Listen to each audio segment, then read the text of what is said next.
আমি পেশায় একজন সিনিয়র স্টাফ নার্স। আমার মেয়ে প্রতিবন্ধী, জেনারেল স্কুলে দিছিলাম, সেখান থেকে শিক্ষকরা বের করে দিছে এবং অনেক অপমানিত হয়ে বের করে দিছে প্রতিবন্ধীর জন্য। তখন আমার পরপর 3বার যখন এরকম হয়, আমার মনে একটা বড় কষ্ট হয়। এই কষ্টের কারণে আমি মেয়ের জন্য আমার হাজব্যান্ডের সাথে পরামর্শ করে একটা স্কুল করার চেষ্টা করি, কারণ এখানে অনেক প্রতিবন্ধী। যার কারণে বলছি যে আমি যেহেতু একজন পেশায় নার্স, আমি আমার অফিসে বলে আমি একবেলা অফিস করছি, আর সকাল টাইমটায় আমি বাচ্চাদের 8-10টা বাচ্চা নিয়ে আমি আমার মেয়েকে সহ স্কুল করাবো, এই এই এই মন্তব্য করে আমি স্কুল শুরু করছি। কিন্তু স্কুল করতে গিয়ে দেখি সেখানে 73টা বাচ্চা আমি প্রথমে পাই। এই বাচ্চা দিয়ে স্কুল শুরু করি এবং এটা শুধু আমার নয়, এখানে ইউনো স্যার, ডিসি স্যার, সমাজসেবা পরিচালক, জেলা সমাজসেবা অফিসার, উপজেলা সমাজসেবা অফিসার, উপজেলা চেয়ারম্যান সবাই আমাকে, তারপর এমপি মহোদয় সবাই আমাকে সহযোগিতা করেন, মানে এটা করার জন্য উৎসাহ দেন। তখন আমি আর কি এটা শুরু করি। তো স্কুল শুরু করছি, কিন্তু সব কিছু আমি তো সেই বিত্তবান নই, আমার স্বাদ আছে সাধ্য নেই, তবুও হাল ছাড়িনি, স্কুল চালিয়ে যাচ্ছিলাম। এখন স্কুল এমপিওভুক্ত হয়েছে, তো সেখানে আমার মেয়ের সাথে এখন 294 জন বাচ্চা এখন স্কুল, 94 জন মেয়ে, সরি 294টি বাচ্চা, প্রতিবন্ধী বাচ্চা স্কুল পাঠদান করে। আর এরাও প্রতিবন্ধীরা আমাদেরই স্বজন, এদের সহানুভূতি না, সহযোগিতা করুন। এরা সহানুভূতি চায় না, এরা একটু সহযোগিতা করলে, যেমন বাড়িতে আমরা ভালো বাচ্চাটার দিকে আমরা সুনজর দিই, আর যেটা প্রতিবন্ধী লজ্জায় আমরা বের করতে চাই না, কোনো আত্মীয় স্বজনের বাসায় যে নিয়ে যেতে চাই না। কিন্তু এদের যদি আমরা এই সহযোগিতাটা করি, তাহলে এই প্রতিবন্ধীদের কখনো প্রতিবন্ধী থাকবে না। কারণ যে প্রতিবন্ধী বাচ্চারা মায়ের আঁচল ধরে কান্না করতো, রাস্তায় ঢিল খেত, আমি এই প্রতিবন্ধী ঘরে ঘরে যা খুঁজতে গিয়ে কত বাচ্চাকে আমি ঢিল খাওয়া দেখছি।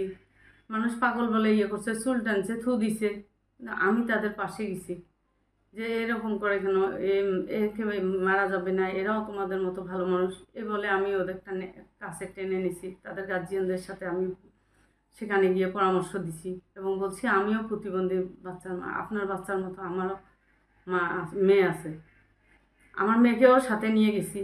তখন তারা দেখছে যে হ্যাঁ, এটা তো ঠিক। তখন বলছিলাম যে এরকম একটা স্কুল করতেছি বা আছে স্কুল, সেখানে আপনারা আসেন। তখন তারা সেখানে চলে আসে এবং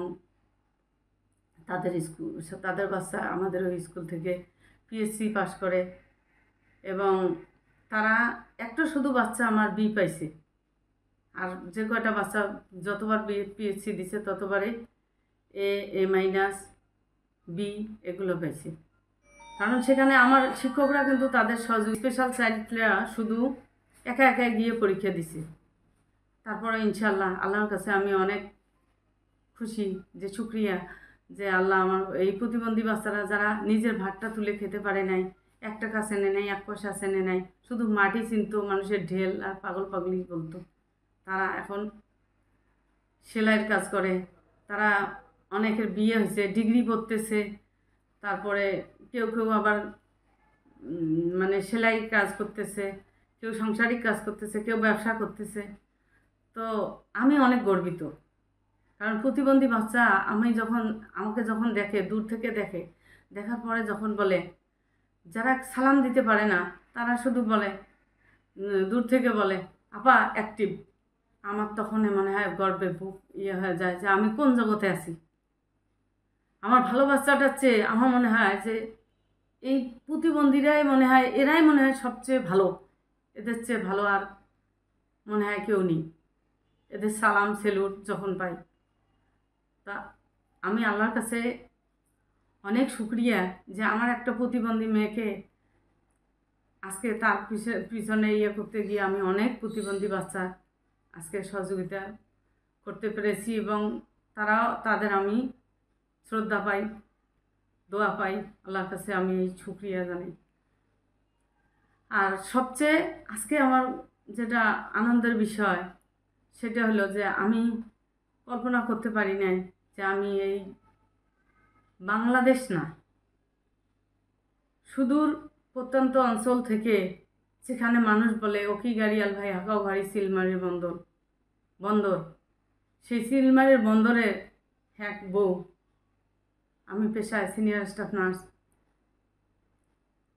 আমার মেয়ে দৃষ্টিমণি, তানভিন দৃষ্টিমণি, আজকে ওর কারণে, আজকে একটা প্রতিবন্ধী সন্তানের কারণে আমি আজকে যে বিশ্বের মধ্যে 100 জন নারীর তালিকায় আমি যে সম্মানিত হয়েছি, আমাকে সম্মানিত করেছে।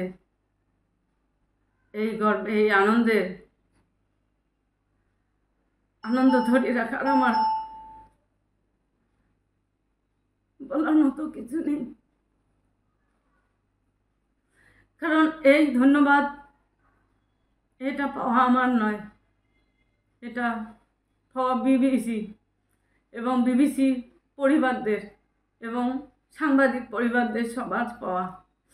ওনাদেরকে আমি অনেক ধন্যবাদ জানাই, ওনাদেরকে আমি স্যালুট জানাই।